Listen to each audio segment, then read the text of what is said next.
తెలంగాణ రాష్ట్ర ఉపాధ్యాయ అర్హత పరీక్షకు సన్నద్ధమవుతున్న అభ్యర్థులకు నమస్కారం. టెట్ పరీక్షలో భాగంగా పేపర్ 1 తెలుగులో ఛందస్సు పద్య లక్షణాలను గురించి మనం ఈ తరగతిలో చర్చిద్దాం. అయితే గత తరగతిలో మనం అసలు ఛందస్సు అంటే ఏమిటి, గురువులు లఘువులు అంటే ఏమిటి, గురులఘువుల నిర్ధారణ ఎలా చేయాలి, గురులఘువులతో గణాలను ఎలా ఏర్పరచాలి, అక్షరాలను సంఖ్యను బట్టి గణాలు ఎన్ని రకాలు, లక్షణాలను బట్టి గణాలు ఎన్ని రకాలు, అదేవిధంగా ప్రాస అంటే ఏమిటి, యతి అంటే ఏమిటి మొదలైనటువంటి అంశాలను చర్చించడం జరిగింది. ఈ తరగతిలో అసలు పద్యాలు ఎన్ని రకాలు, వాటి యొక్క లక్షణాలు ఏమిటి, అందులో వృత్త పద్యాలు ఏ లక్షణాలను కలిగి ఉంటాయి మొదలైనటువంటి అంశాలను ఈ తరగతిలో చూద్దాం. ఇది ఛందస్సు. ఈ పద్య భేదాలను బట్టి, పద్య లక్షణాలను బట్టి మనం ఈ పద్యాలను 3 రకాలుగా వర్గీకరించుకోవడం జరుగుతుంది. 1 వృత్త పద్యాలు, 2 జాతి పద్యాలు, 3 ఉపజాతి పద్యాలు. వృత్తాలు, జాతులు, ఉపజాతులు అని పద్యాలను స్థూలంగా 3 రకాలుగా వర్గీకరించుకోవచ్చు. అయితే ఇందులో వృత్తాలు అంటే ఏమిటి అంటే గణ నియమం, యతి నియమం, ప్రాస నియమం కలిగిన పద్యాలకు వృత్తములు అని పేరు. గుర్తుపెట్టుకోవాలండి, ఇది అడగడానికి అవకాశం ఉంది. గణ నియమం ఉంటుంది, యతి నియమం ఉంటుంది, ప్రాస నియమం ఉంటుంది. గణ నియమం అంటే ఏమిటంటే ఒక పాదంలో వరుసగా ఏ గణాలు వస్తాయో పద్యంలోని 4 పాదాలలో వరుసగా అవే గణాలు వస్తాయి. ఉదాహరణకు ఒక పద్యంలో బా రా నా భ భ ర వ అనే గణాలు వచ్చినాయి అనుకుందాం. బరనబ బరవ అనేవి మొదటి పాదాన్ని మనం గణ విభజన చేస్తే బరనబ బరవ అని వస్తే ఆ పద్యంలోని 2వ పాదాన్ని గణ విభజన చేసినా బరనబ బరవే వస్తుంది. 3వ పాదమైనా 4వ పాదమైనా అలాగే. ఇట్లా అన్ని పాదాలలో సమానమైన గణాలు ఉన్నప్పుడు దాన్ని గణ నియమం అంటాం. యతి నియమం అంటే ఏమిటంటే, యతి అంటే మనం గత తరగతిలో చెప్పుకున్నాం, పాదాది అక్షరం, పాదములోని మొదటి అక్షరం యతి. అయితే దానికి సమానమైన అక్షరం ఆ పాదంలో మరొక చోట ఉంటుంది. అది ఆ లక్షణాన్ని బట్టి ఏ సంఖ్య వద్ద ఉంటుందో అక్కడ ఉంటుంది. ఉదాహరణకు అదే ఉత్పలమాల పద్యంలో 1వ అక్షరంలో ఉంటే మళ్ళీ 10వ అక్షరంలో దాని సమానమైన అక్షరము మనకు కనిపిస్తుంది. అంటే ఇది యతి నియమం. చివరగా ప్రాస నియమం. ప్రాస నియమం అంటే పద్యంలోని 2వ అక్షరాన్ని ప్రాస అంటాం. పద్య పాదంలోని 2వ అక్షరాన్ని ప్రాస అంటాం.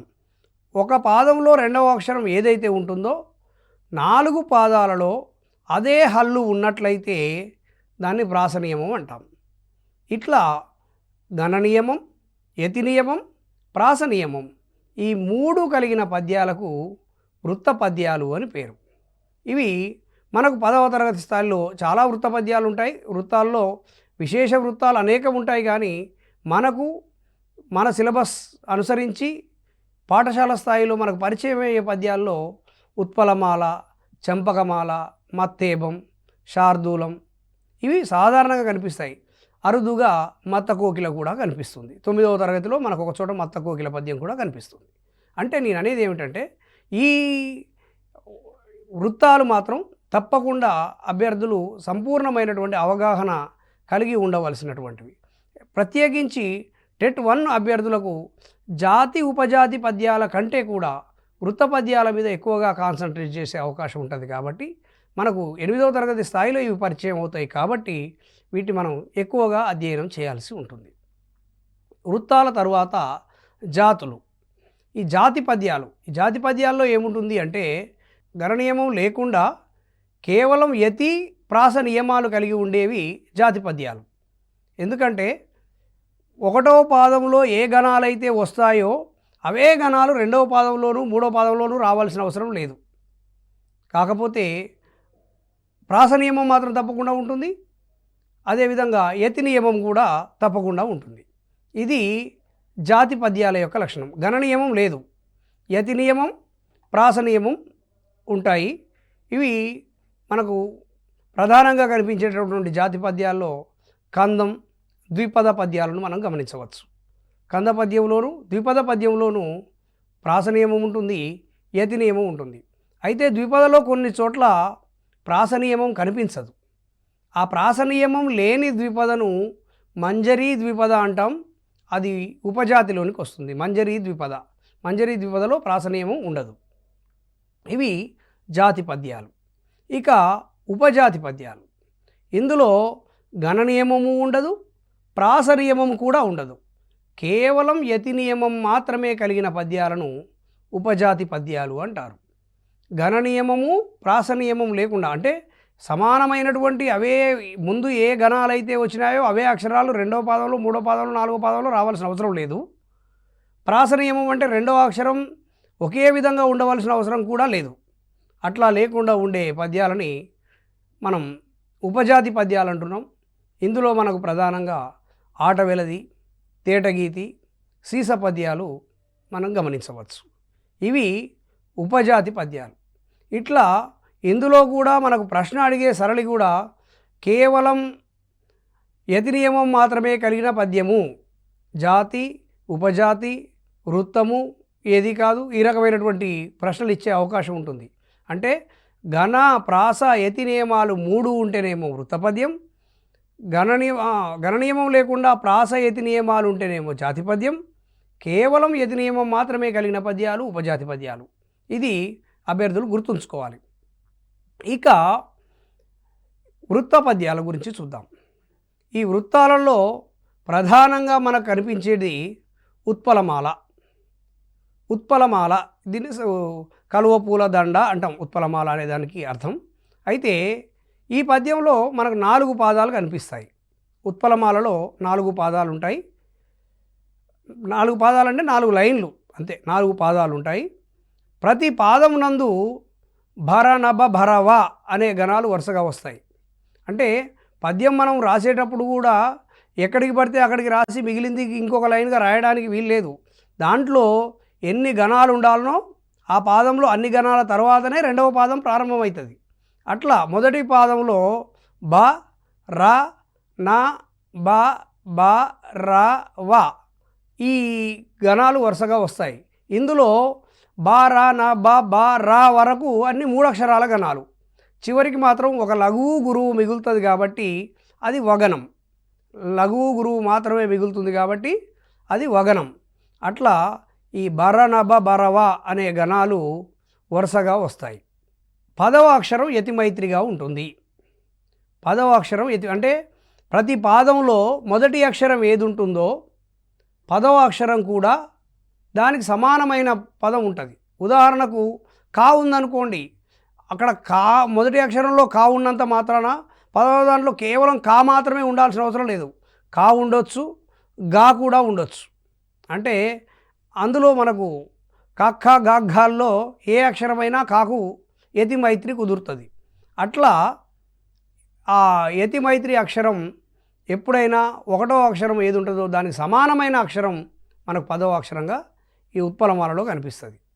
ఇంకొకటి, ఉత్పలమాలలో ప్రతి పాదంలో కూడా మనం లెక్క పెడితే 20 అక్షరాలు వస్తాయి.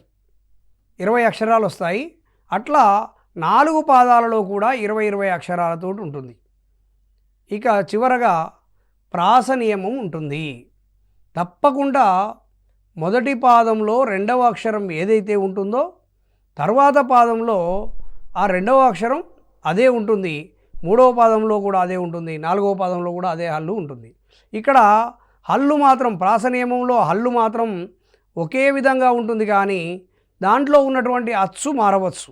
ప్రాస గురించి మాట్లాడుకునేటప్పుడు కూడా మనం ఈ విషయం చెప్పుకున్నాం. ప్రాస నియమం చెప్పేటప్పుడు ఏమిటంటే, ప్రాస నియమంలో ఉండేటటువంటి హల్లు 2వ అక్షరంలో ప్రాసాక్షరం సేమ్ ఉంటుంది, కానీ దానిలోని అచ్చు మారవచ్చు. ఉదాహరణకు క వచ్చిందనుకోండి, 2వ అక్షరంలో కీ రావచ్చు, 3వ అక్షరంలో కు రావచ్చు, మళ్ళీ కానైనా రావచ్చు. అంటే నేను అనేది ఏమిటంటే అచ్చు మారవచ్చు కానీ హల్లు మాత్రం అదే ఉంటుంది. ఇది ప్రాస నియమం. చూడండి, ఒక పద్యం చూద్దాం, మీకు తేలికగా అర్థమవుద్ది. నల్లనివాడు పద్మనయనంబులవాడు కృపారసంబుపై, తర్వాత చల్లెడువాడు అని తర్వాత పదం స్టార్ట్ అవుతుంది. ఇక్కడ చూడండి, నల్లని అన్నప్పుడు నా అక్షరాన్ని గురువుగా రాసాం ఇక్కడ. ఎందుకని? దాని పక్కకు ఉన్నటువంటి అక్షరానికి లావత్తు వచ్చింది. లావత్తు వచ్చినప్పుడు అంటే మనం ముందే చెప్పుకున్నాం, ద్విత్వ సంయుక్తాక్షరాలకు ముందు ఉన్న అక్షరం గురువు అవుతుంది. నల్లని అన్నప్పుడు లావత్తుంది కాబట్టి దానికి ఉన్నటువంటి ముందు ఉన్న అక్షరం ఏదైతే ఉందో ఆ నా అనేది గురువు అవుతుంది. ల అనేది ద్విత్వాక్షరం అయినప్పటికీ అది లఘువే అవుతుంది.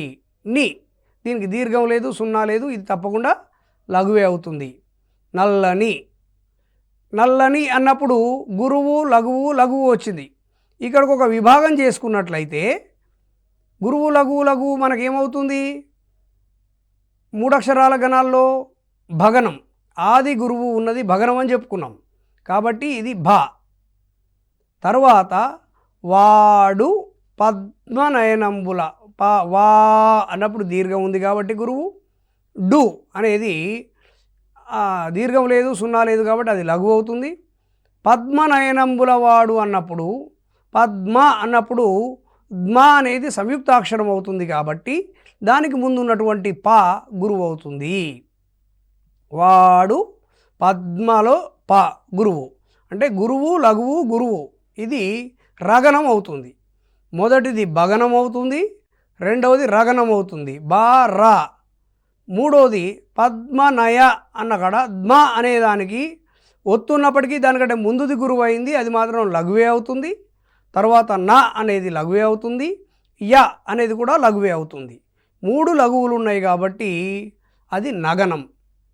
బా రా నా. తర్వాత నంబుల, పద్మనయ నంబుల, సున్నా ఉంది కాబట్టి గురువు అవుతుంది. బు లఘువు అవుతుంది, లఘువు అవుతుంది. పద్మనయ బు అనేది కూడా లఘువే అవుతుంది. ఇక్కడ కొమ్ము ఉంది కాబట్టి అది గురువు అనుకోవడానికి లేదు, కొమ్ముకు దీర్ఘం ఉంటేనే గురువు అవుతుంది, లేకపోతే లఘువు అవుతుంది. నయనంబుల అన్నప్పుడు గురువు లఘువు, ఇది కూడా భగనం అవుతుంది. వాడు కృపా అన్నప్పుడు వాడు అనేది వాగ్ దీర్ఘం ఉంది కాబట్టి గురువు. గురువు. క్రు కూడా లఘువే అవుతుంది, ఎందుకంటే క్రు అనేది సంయుక్తాక్షరం కాదు. తలకట్టు దీర్ఘాల్లో కొమ్ము దీర్ఘం తర్వాత కాకు రూత్వం వస్తుంది. ఈ రూత్వం అనేది సంయుక్తాక్షరం కాదు కాబట్టి ఇది కూడా లఘువే అవుతుంది. లఘువే అవుతుంది. వాక్ దీర్ఘం ఉంది కాబట్టి ఇది మాత్రం గురువు అవుతుంది, ఇది భగనం అవుతుంది. కృపారసం పా గురువు, ర లఘువు, సం గురువు లఘువు, ఇది రగనం అవుతుంది. బు అనేది లఘువు, పై అనేది గురువు అవుతుంది. కృపారసంబుపై ఇంతవరకు. ఇది చూడండి, మొదట గురువు లఘువు బా, గురువు లఘువు రా, 3 లఘువులు నా, గురువు లఘువు బా, గురువు లఘువు బా, గురువు లఘువు రా, ఒక లఘువు గురువు చివరికి వీలింది కాబట్టి అది వా. బా రా నా బా బా రా వా, బరనబ బరవా. ఇవి ఉత్పలమాలలో వచ్చేటటువంటి గణాలు. ఇందులో చూడండి, మనం 1వ అక్షరానికి 10వ అక్షరం ఎత్తి చెల్లుతుంది అనుకున్నాం కదా. ఇందులో నా అనేది యతి, ఇది మొదటి అక్షరం. ఇక్కడి నుంచి లెక్క పెడితే 1 2 3 4 5 6 7 8 9 10, 10వ అక్షరంలో నమ్ ఉంది చూడండి. అంటే 1వ అక్షరానికి 10వ అక్షరంలోని నాకి యతి చెల్లుతుంది కాబట్టి దీన్ని యతి అంటాం. ఈ అక్షరాలన్నీ మీరు లెక్క పెట్టండి, కరెక్ట్గా ఇవి 20 అక్షరాలు ఉంటాయి. ఇవి అంటే మనం రాసుకున్నటువంటి లక్షణాలు ఏవైతే ఉన్నాయో ఆ లక్షణాలకు ఇట్లాంటి పద్యం రాసినప్పుడు అది సరిపోతుంది. అట్లా మళ్ళీ 2వ పాదం ప్రాసనియమం ఉందనుకున్నాం కదా, ఈడ లా వచ్చింది. మరి 2వ పాదం కూడా లాతోటే, 2వ అక్షరం లా ఉండాలి. నల్లనివాడు పద్మనయనంబులవాడు కృపారసంబుపై చల్లెడువాడు, చల్లెడు అన్నప్పుడు లే, మళ్ళీ లాకు ఏత్వము లావత్తు వస్తుంది కదా, కాబట్టి జల్లే నల్ల జల్లే అంటే ప్రాస నియమం కూడా కలుస్తుంది. ఇట్లా ప్రాస నియమం ఉండాలి, యతి గలవాలి, అదేవిధంగా భరణభ భరవ అనే గణాలు వరుసగా రావాలి. ఇది ఉత్పలమాల. ఇట్లాంటి వాటి నుంచి ప్రశ్నలు అడగడానికి ఎక్కువ అవకాశం ఉంటుంది కాబట్టి ప్రతి పద్యం యొక్క పద్య లక్షణాలను కీన్ అబ్జర్వేషన్ తోటి మనం అధ్యయనం చేయాల్సిన అవసరం ఉంటుంది. ఇక రెండవ పద్యం విషయానికి వచ్చినట్లయితే చెంపకమాల. చెంపకమాల ఈ పద్యంలో 4 పాదాలు ఉంటాయి. చెంపకమాలలో 4 పాదాలు ఉంటాయి. ఉత్పలమాలలాగే ప్రతి పాదమందు నా జ బ జ జ జ ర, నజ బజ జ జ ర అనే గణాలు వరుసగా వస్తాయి. నజ బజ జ జ ర అనే గణాలు వస్తాయి. అయితే ఇందులో 11వ అక్షరానికి యతిమైత్రి ఉంటుంది. ఇంతకుముందేమో మనం ఉత్పలమాలలో 10వ అక్షరం అనుకున్నాం. ఇందులో 1వ అక్షరానికి లెక్క పెడితే 11వ అక్షరానికి యతిమైత్రి కుదురుతుంది. అదేవిధంగా ప్రతి పాదంలో కూడా 21 అక్షరాలు ఉంటాయి. మనం ఉత్పలమాలలో అయితే ప్రతి లైన్లో ప్రతి పాదంలో 20 అక్షరాలు ఉండాలనుకున్నాం. చెంపకమాలలో 21 అక్షరాలు ఉంటాయి. ప్రాస నియమం కూడా ఉంటుంది. దీనికి కూడా ఒక ఉదాహరణతో చూసినప్పుడు మనకు తేలికగా అర్థమవుతుంది. చదువది ఎంత గల్గిన రసజ్ఞత ఇంచుక చాలకున్ననా చదువు నిరర్ధకంబు అని తర్వాత వస్తుంది. ఆ చదువు అన్నప్పుడు మళ్ళా ద యతి ప్రాస చెల్లుతుంది. ఇక్కడ చూడండి, చదువది ఎంత గల్గిన, చదువది చదువ 3 లఘువులు, ఇక్కడి వరకు ఒక గణం నగనం. చదువది ఎంత, ది లఘువు, ఎం గురువు, త లఘువు, లఘువు గురువు లఘువు. చదువది ఎంత గల్గిన, గురువు లఘువు లఘువు.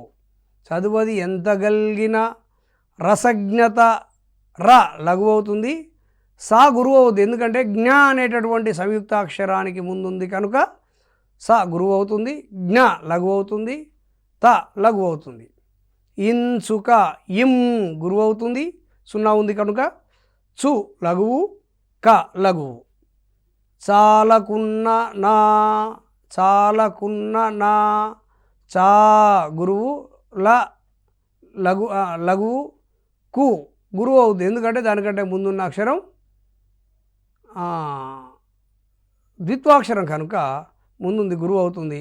నా అనేది ద్విత్వాక్షరం అయినప్పటికీ దీర్ఘం లేదు కనుక అది లఘువే అవుతుంది. నా దీర్ఘం ఉంది కాబట్టి గురువు అవుతుంది.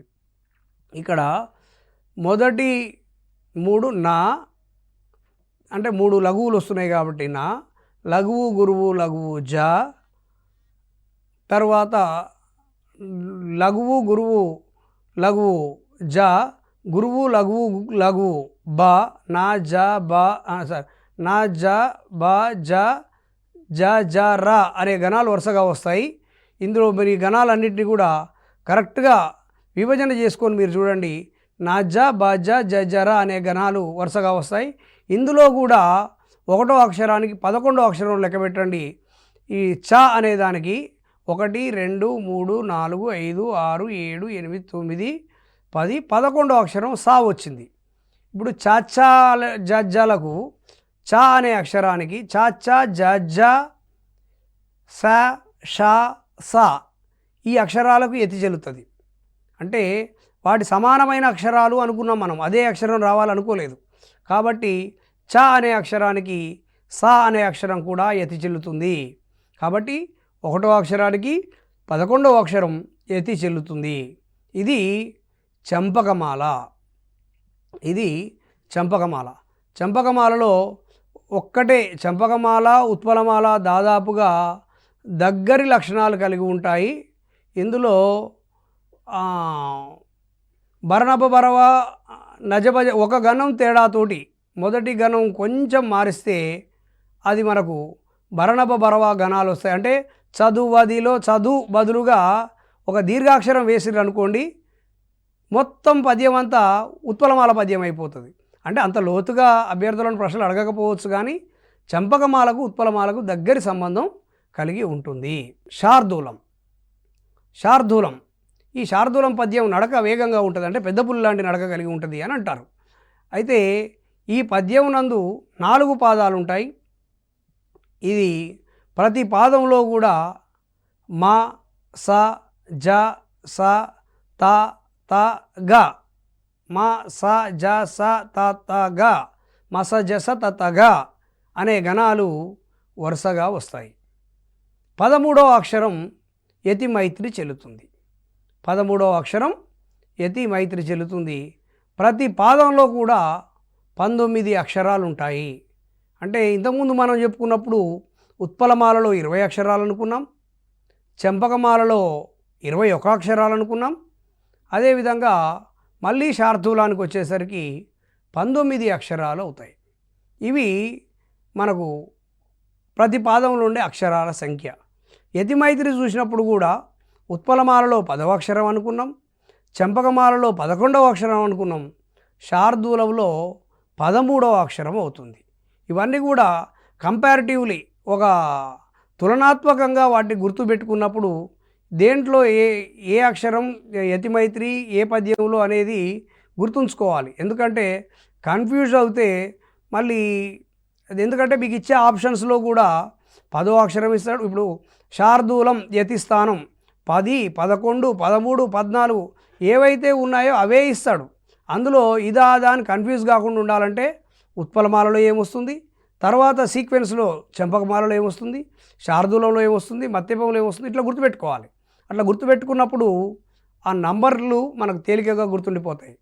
ఉత్పలమాలలో 10వ అక్షరం, చెంపకమాలలో 11వ అక్షరం, శార్దూలంలోకి వచ్చేసరికి 12 లేదు కానీ 13వ అక్షరం వచ్చేసింది. చూడండి, దీనికి కూడా ఒక ఉదాహరణ చూసినప్పుడు తేలికగా మనకు అర్థమవుతుంది. ఈ శార్దూలంలో ప్రాస నియమం కూడా ఉంటుంది. ఎందుకంటే మనం ఉత్పలమాల చెంపకమాల ముందే చెప్పుకున్నాం, మనం వృత్తపద్యాలన్నింటిలో తప్పకుండా ప్రాస నియమం ఉంటుంది అని. ఊరూరన్ జనులెల్ల భిక్షమిడరో ఉండన్ గుహల్ గల్గవో, ఇట్లా ఉండన్ గుహల్ గల్గవో, తర్వాత చిరానీకము, ఇట్లా తర్వాత చీరానీకము వీధులం దొరకదో అని వస్తుంది. దీని అర్థం ఏమిటి అంటే తర్వాత దాంట్లో కూడా చీరా అన్నప్పుడు రాక్ దీర్ఘం వచ్చింది కదా, అది ప్రాస, ఈడ ఊరు అనేదానికి ప్రాస కుదురుతుంది. సరే, ఈ పద్యం చూసినప్పుడు ఊరూరం, ఊ దీర్ఘం కాబట్టి గురువు, రూ దీర్ఘం కాబట్టి గురువు, రం దీర్ఘం కాబట్టి గురువు, జనులెల్ల జ లఘువు, ను లఘువు, లెల్ల అన్నప్పుడు లా అనేదానికి లాకు లావొస్తుంది కాబట్టి అది ద్విత్వాక్షరం అవుతుంది. కనుక దానికంటే ముందున్నటువంటి లే అనేది గురువు అవుతుంది. జనులెల్ల భిక్షమిడరో, భిక్ష, క్ష అనేది కూడా సంయుక్తాక్షరమే, కాబట్టి దానికంటే ముందు ఉన్నది గురువు అవుతుంది. క్ష లఘువు అవుతుంది, మీ లఘువు అవుతుంది. డరో, డ అనే దానికి దీర్ఘం లేదు కాబట్టి ఇది లఘువే. రో అనే దీర్ఘం ఉంది కాబట్టి చివరిలో గురువు ఉంది. ఊరూరన్ జనులెల్ల భిక్షమిడరో ఉండన్ గుహల్ గల్గవో, ఉండన్ యున్ అన్నప్పుడు 0 ఉంది కదా కాబట్టి గురువు. డన్ మనం నకార పొల్లుతో కూడిన అక్షరాన్ని గురువు అనుకున్నాం. ఈ డన్ మొత్తం కలిపి గురువు అవుతుంది. గుహల్ గల్గవో, గు లఘువు. హల్ గల్గవో అన్నప్పుడు దానికి తర్వాత దానికి ఒత్తుంది కాబట్టి ముందు హా ఏమవుతుంది, గురువు అవుతుంది. మళ్ళీ తర్వాత దానికి కూడా ఒత్తుంది కాబట్టి మళ్ళీ గా అనేది కూడా గురువు అవుతుంది. చివరి దానికి మాత్రం లఘు వస్తుంది. ఓతో దీర్ఘం ఉంది కాబట్టి ఇది కూడా గురువు అవుతుంది. ఇట్లా ఊరూరన్ జనులెల్ల భిక్షమిడరో ఉండన్ గుహల్ గల్గవో, ఈ పద్యము శార్దూలానికి చెందినటువంటి పద్యం. ఇందులో ప్రాస నియమం చూద్దాం. మనం ప్రాస నియమం ఇంతకుముందు ఏమనుకున్నాం, మనం 1వ అక్షరానికి 13వ అక్షరం ఎత్తి చెల్లుతుంది అనుకున్నాం. 1, 2, 3, 4, 5, 6, 7, 8, 9, 10, 11, 12 గణాలు లెక్క పెట్టినా అంతే ఉంటాయి, అక్షరాలు లెక్క పెట్టినా అంతే ఉంటాయి. 3, 3, 6, 3, 9, 3, 12 ఈ 12 అక్షరాల తర్వాత 13వ అక్షరం కదా మనకి ఎత్తి చెల్లాల్సింది. ఉండన్, ఇడ యుండన్ అని ఉంది కదా, అది విడదీసినప్పుడు ఉండన్ అవుతుంది. అంటే ఇందులో ఉన్నటువంటి ఊ ఈ ఊరూరంలోని ఊకు ఎత్తి చెల్లుతుంది. ఇది మనకు శార్దూల పద్యం. ఈ శార్దూల పద్యంలో 1వ అక్షరానికి 13వ అక్షరం ఎత్తి చెల్లుతుంది. ఇక 4వది మత్తేబం. ఈ పద్యంలో 4 పాదాలు ఉంటాయి. ప్రతి పాదంలో కూడా సా బా రా నా మా యా వా అనే గణాలు వరుసగా వస్తాయి. సబరణమయవ అనే గణాలు వరుసగా వస్తాయి. కాబట్టి ఈ సబరణమయవ అనే గణాలు సా బా రా నా మా యా వా, ఇది కూడా మీరు గుర్తుపెట్టుకోవాలండి, కన్ఫ్యూజ్ అయ్యే అవకాశం ఉంటుంది.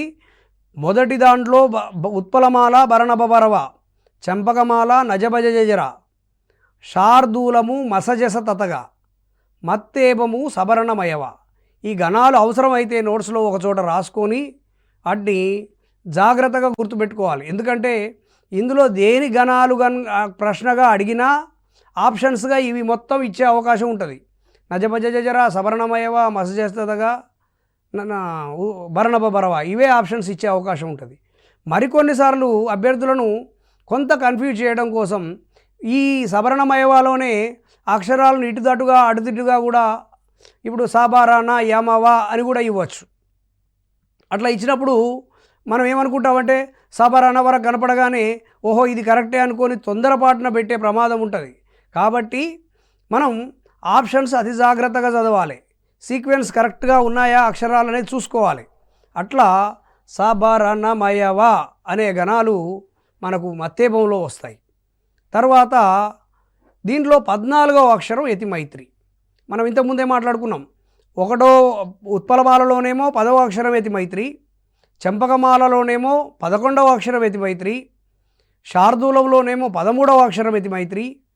ఇందులోకి వచ్చేసరికి 14వ అక్షరం యతిమైత్రి చెల్లుతుంది.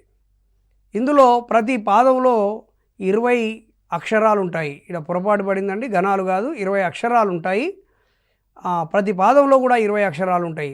మనకు ఉత్పలమాలలో కూడా 20 అక్షరాలు ఉంటాయి. అదేవిధంగా మత్తేబంలో కూడా 20 అక్షరాలు ఉంటాయి. చంపకమాలలో 21 అక్షరాలు ఉంటాయి. శార్దూలంలో 19 అక్షరాలు ఉంటాయి. ఇదొకటి బాగా గుర్తుపెట్టుకోవాలి. అవసరమైతే దీన్ని ఒక పట్టిక రూపంలో రాసుకోవచ్చు మనం. అంటే పద్యం పేరు, గణాలు, యతిస్థానం, అక్షరాల సంఖ్య, ఇది ఒక పట్టిక రూపంలో రాసుకుంటే మనకు కాస్త తేలికగా ఉంటుంది. ఈ మత్తేబంలో కూడా ప్రాసనియమం ఉంటుంది. మనం ప్రతి వృత్తపద్యంలోనూ ప్రాసనియమం ఉంటుంది అనేది కామన్గా చెప్పుకుంటూ ఉన్నాం. దీనికి ఒక ఉదాహరణ చూద్దాం. తెలంగాణమ్మున గడ్డిపోచయును సంధించన్ కృపానమ్ము రాజలలామున్నను వాని అనేది తర్వాత వస్తుంది. దీంట్లో జలాలా జలా అన్నప్పుడు ఆ లా వస్తుంది చూడండి. ఇక్కడ తెలంగాణలో లా వచ్చింది అంటే 2వ అక్షరం ప్రాస కలిసేటట్లుగా వస్తుందన్నమాట. ఇందులో తెలంగాణమ్మున అన్నప్పుడు తెలగా అన్నప్పుడు లఘువు లఘువు గురువు, గాకు దీర్ఘం ఉంది కాబట్టి గురువు. నమ్మున మాకు మా వస్తుంది కాబట్టి దానికంటే ముందు అక్షరం గురువు. ము లఘువే, నా లఘువే, నమ్మున గురువు లఘువు లఘువు. గడ్డి పోచయును గడ్డి అన్నప్పుడు డా అవుతుంది కాబట్టి దాని ముందు అక్షరం గురువు. డి లఘువే అవుతుంది. ఓత్వం దీర్ఘం ఉంది కాబట్టి ఇది కూడా గురువు అవుతుంది. చయును, ఈ మూడిట్లో దీర్ఘం లేదు, సున్నా లేదు కాబట్టి ఈ 3 కూడా లఘువులు అవుతాయి. మొదటిది తెలగా అన్నప్పుడు లఘువు లఘువు గురువు సగనం. నమ్మున గురువు లఘువు లఘువు భగనం. సా బా గురువు లఘువు గురువు రా నా. సా బా రా నా, సా బా రా నా వడకు. సంధించన్ సం సున్నా ఉంది కాబట్టి గురువు. దిమ్ సున్నా ఉంది కాబట్టి గురువు. చన్ నకారపులు ఉంది కాబట్టి గురువు. 3 గురువులు ఉంటే మా. సా బా రా నా మా. తర్వాత కృపానమ్ము కృ లఘువు, ఋత్వం ఉంది కాబట్టి లఘువే అవుతుంది. పా దీర్ఘం ఉంది కాబట్టి గురువు. నా ఎందుకంటే దాని తర్వాత మావత్ ఉంది కాబట్టి దానికంటే ముందు గురువు. లఘువు గురువు గురువు వస్తే యగనం. సా బా రా నా మా యా, లాస్ట్కు లఘువు గురువు మిగిలింది కాబట్టి అది వగనం. సబరణ మయవా. ఇది మత్తేబానికి సంబంధించినటువంటి ఉత్పలమాల, చెంపకమాల, మత్తేవ శార్దూల పద్యపాదం ఇచ్చి ఇది ఏ పద్యం అని అడిగిండు అనుకుందాం. ఉదాహరణకు ముప్పు ఘటించి వీని కులమున్ కలిమిన్ కబలించి దేహమున్ అని ఒక పాదం ఇచ్చేసి ఇది ఏ పద్యపాదం అని ప్రశ్న అడగవచ్చు. అప్పుడు మనం ఆ పద్యం మొత్తాన్ని గురువు లఘువులు చేసుకుంటూ కూర్చుంటే మనకు ఎగ్జామ్లో టైం వేస్ట్ అవుతుంది. మరి అప్పుడు ఏం చేయాలి? తేలికగా గుర్తుంచుకునే విధానం ఏంటంటే మొదటి 3 అక్షరాలు గర్భ విభజన చేస్తే ముప్పుగా అన్నప్పుడు గురువు అవుతుంది, ఎందుకంటే పావు అవుతుంది కాబట్టి. పు లఘువు, గ లఘువు. గురువు లఘువు వచ్చిందంటే భగనం కదా, బావు వచ్చిందంటే భరణప భరవ. తర్వాత వరుసగా 3 లఘువులు వచ్చినాయి అనుకోండి, అది నగనం వచ్చిందంటే నజభజ జజర. తర్వాత 3 గురువులు వచ్చినాయి అనుకోండి, మగనం. 3 గురువులు వరుసగా వచ్చినాయి అనుకోండి, మనం పద్యపాదంలో 3 అక్షరాలు మొదట చేసినప్పుడు 3 గురువులు వస్తే అది మస చేసే తతగా శార్దూలం. చివరగా 3 అంటే ఒక లఘువు గురువు వచ్చింది అనుకోండి, సగనం మత్తేవం, అంటే సవర్ణమయవ వస్తుంది కాబట్టి మత్తేవం. ఇట్లా మొదటి గణాన్ని చేయడం ద్వారానే పద్యాన్ని మనం ఐడెంటిఫై చేయొచ్చు. ఇది ఇట్లా గుర్తుపెట్టుకొని మీరు మరిన్ని పద్యాలు ప్రాక్టీస్ చేస్తే మనం ఈ ఛందస్సు విభాగం నుంచి ఎక్కువగా మార్కులు స్కోర్ చేయడానికి అవకాశం ఉంటుంది. మళ్ళీ మరొక అంశంతో మరొక తరగతిలో కలుద్దాం. నమస్కారం.